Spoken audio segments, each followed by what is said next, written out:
Fala galera! Hoje a nossa aula é sobre um texto dissertativo argumentativo em prosa, a nossa aula 4 da apostila, página 458, que vai falar sobre repertório sociocultural.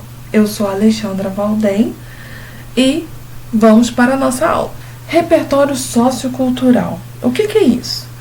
O repertório sociocultural é um saber sobre várias áreas da disciplina do conhecimento, como história, filosofia, sociologia, política, economia, saúde, cultura, dentre outros, além daquilo que é adquirido ao longo da vida por meio de experiências individuais.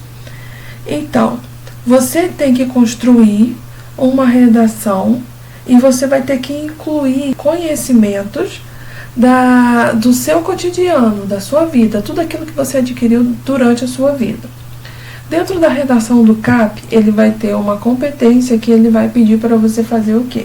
Desenvolver a proposta da redação e aplicar conceito das áreas de conhecimento dentro dos limites estruturais do texto dissertativo argumentativo em prosa. O que é isso? Um texto dissertativo argumentativo em prosa é o texto feito em parágrafos. Por isso eu trabalho parágrafos com vocês. Então vamos lá. O que você precisa fazer para você aumentar o seu repertório sociocultural? O que eu preciso fazer? Existem algumas práticas, algumas dicas que você precisa anotar para aumentar o seu repertório sociocultural no seu dia a dia. Primeira, você precisa ler constantemente livros, revistas, tirinhas, jornais, quadrinhos, charges, memes. A palavra-chave para quem deseja ser um conhecedor dos mais diversos assuntos é leitura. E por isso, essa é a primeira e mais importante dica. A leitura, ela expande sua capacidade de se expressar em discussões, ter argumentos e linkar os fatos e dados relevantes para posicionar o seu argumento. Observe. Você precisa observar tudo à sua volta. Você precisa aprender com as experiências dos outros e enriquece a sua própria experiência. Você precisa observar e refletir sobre o que está acontecendo nas pautas das discussões cotidianas, nos noticiários, nas redes sociais, por exemplo. Tudo que aparenta uma relevância vale a pena ser aprofundado.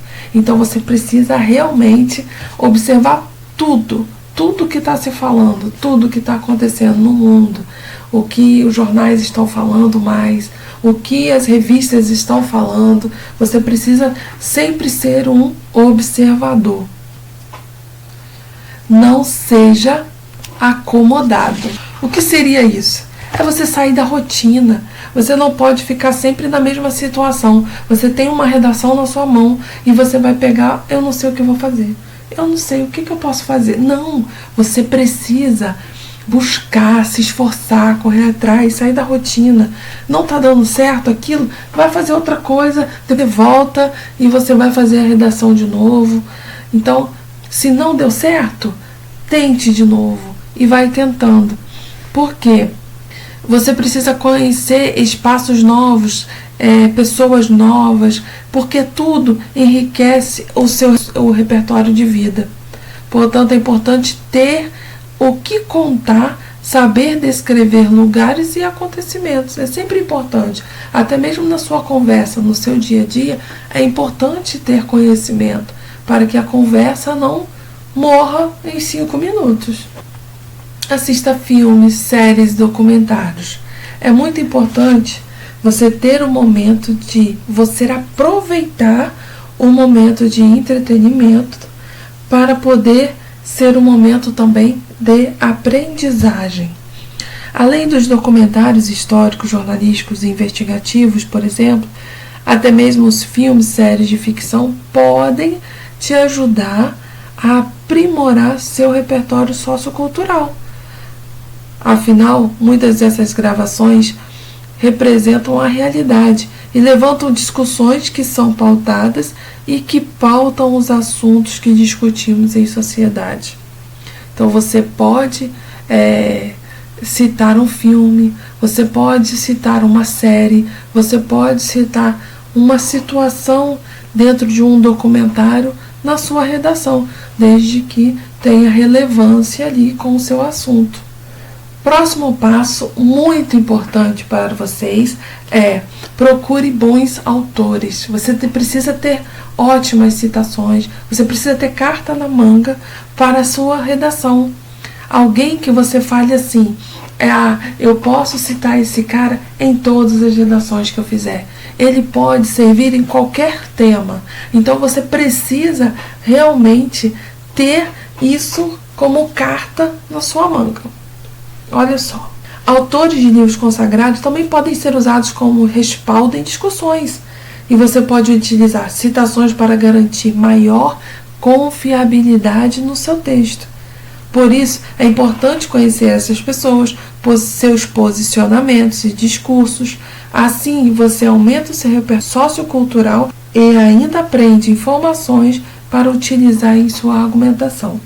Eu coloquei 6 exemplos de autores aqui para vocês, que vocês precisam realmente pesquisar mais sobre eles, mais informações, mais citações, para que você consiga utilizar isso na sua redação, ou na sua redação do CAP, ou em qualquer redação na sua vida.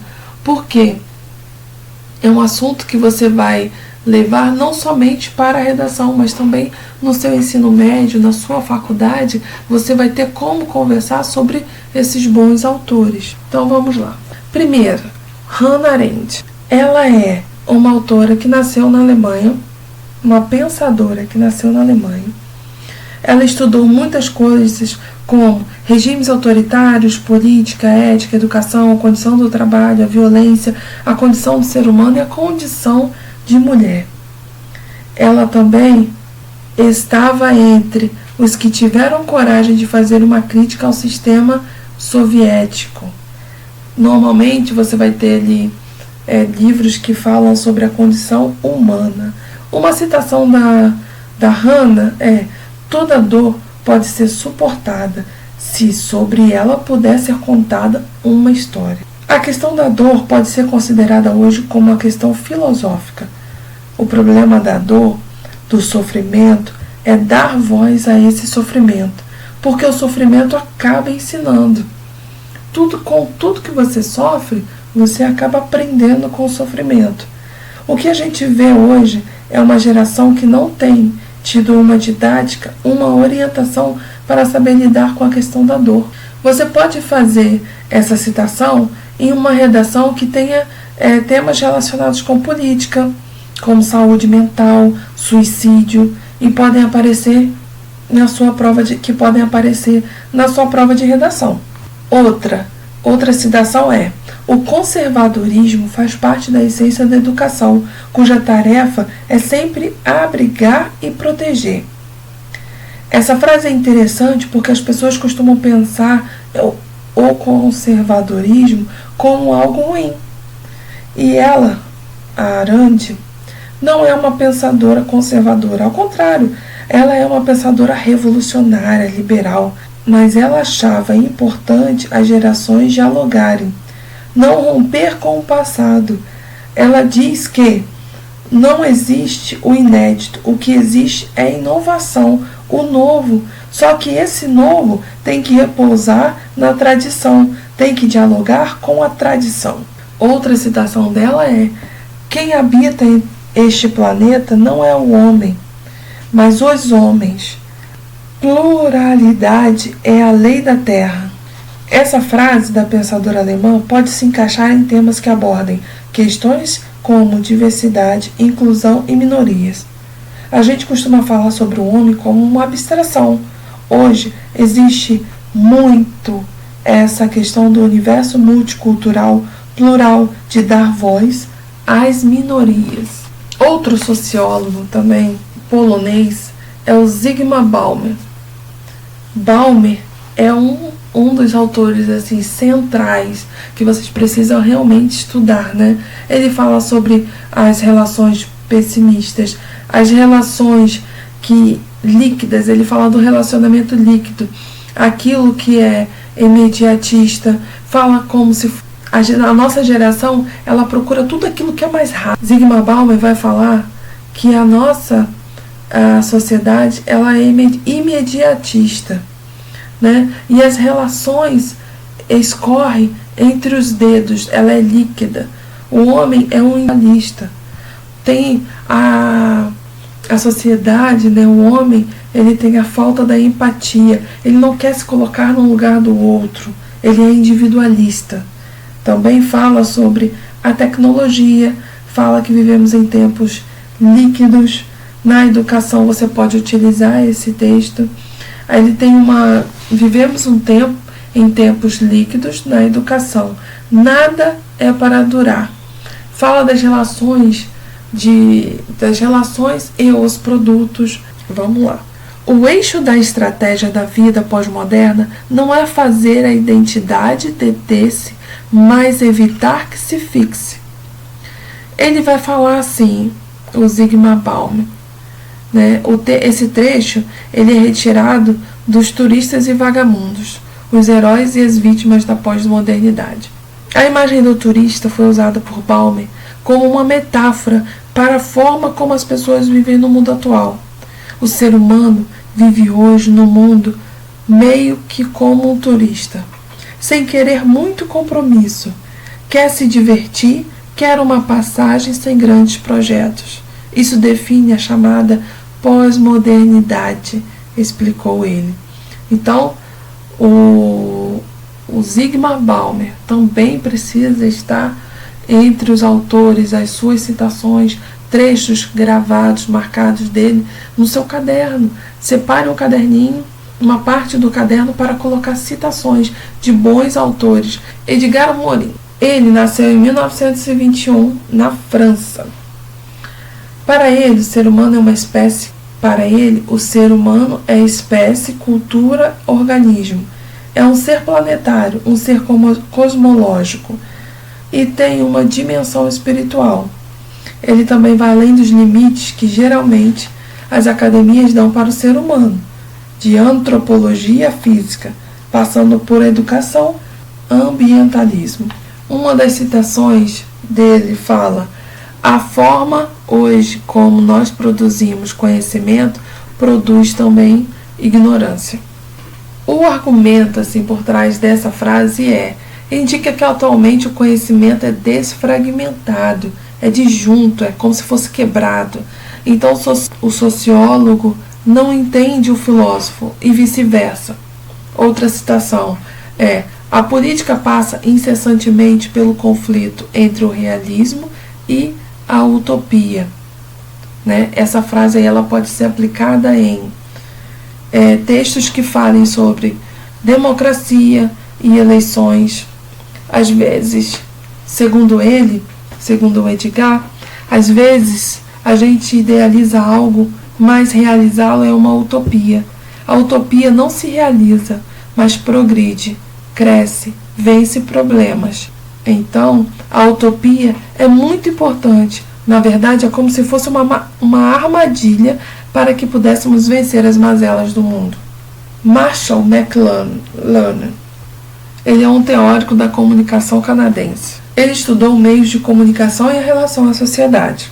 Uma citação dele o homem cria as ferramentas e as ferramentas recriam o homem. Marshall McLuhan.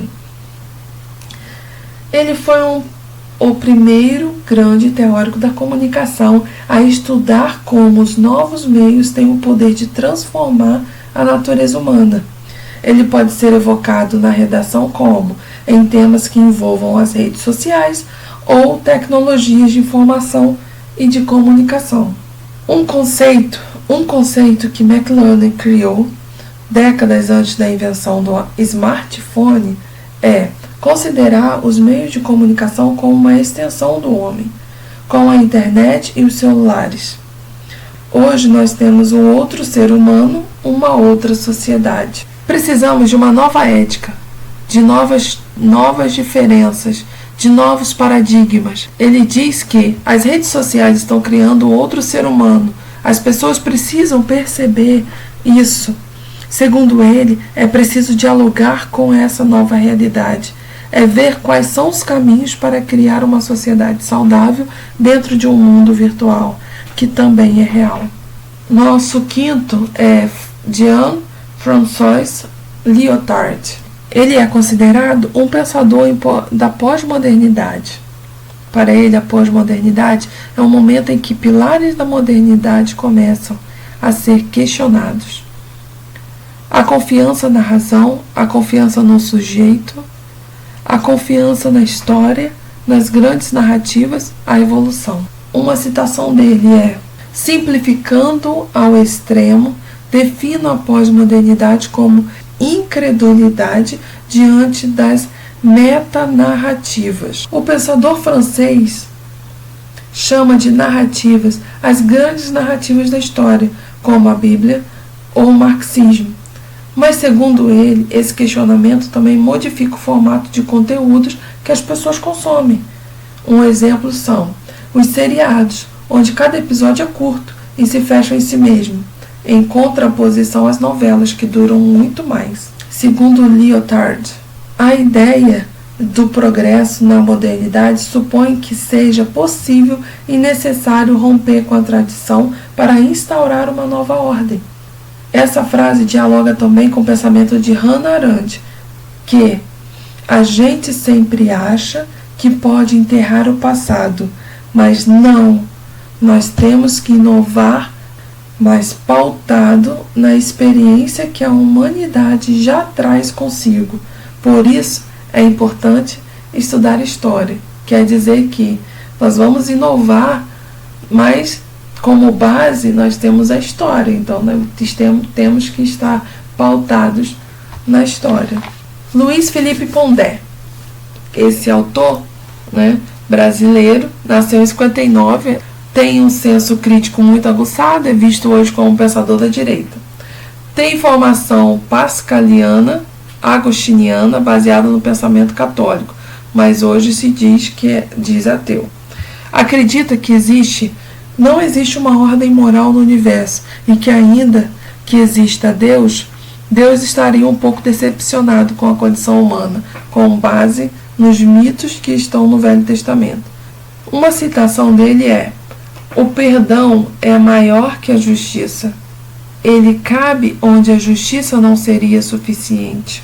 Essa frase pode ser considerada genial, segundo ele, pois invoca o homem a ser humilde o tempo todo e critica a frequência com a qual os homens falam sobre a ética. O filósofo é um misântropo, ou seja, alguém que não confia na condição humana e no humanismo, e que, para Pondé, a moral é uma questão de conflito interior e a consciência moral é um sentimento da culpa.